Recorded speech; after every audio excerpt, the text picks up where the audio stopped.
Like, comment, and subscribe.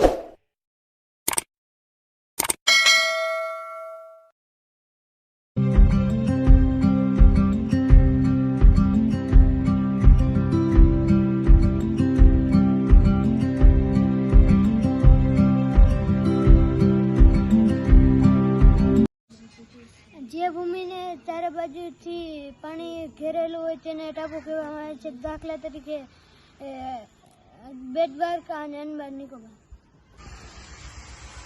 સહયોગી ભૂમિ બે જળ વિસ્તારને અલગ કરતી સાંકડી ભૂમિ પટ્ટીને સહયોગી ભૂમિ કહેવામાં આવે છે. દાખલા તરીકે દક્ષિણ અમેરિકા અને ઉત્તર અમેરિકા.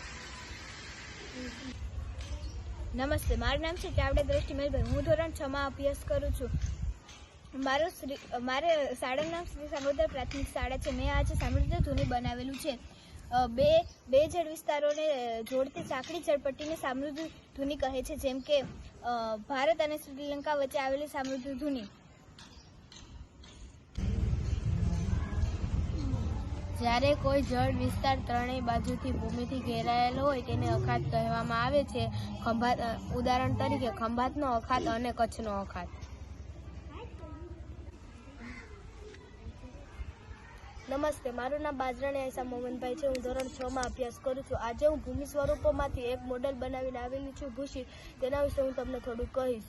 ભૂશીર એટલે ભૂમિનો લંબાત્મક છેડો જે જળ વિભાગથી ઘેરાયેલો હોય છે તેને ભૂશીર કહેવામાં આવે છે. નમસ્તે, મારું નામ ટાપરિયા લક્ષ્મી જીવાભાઈ છે. હું ધોરણ 6 માં અભ્યાસ કરું છું. સમુદ્ર સપાટીથી 180 મીટર નીચું હોય તેને મેદાન કહેવામાં આવે છે. સમુદ્ર સપાટીથી લગભગ 900 મીટર ઊંચાઈ ધરાવતો વિસ્તાર એટલે પર્વત કહે છે. પર્વતોની નીચે આવેલી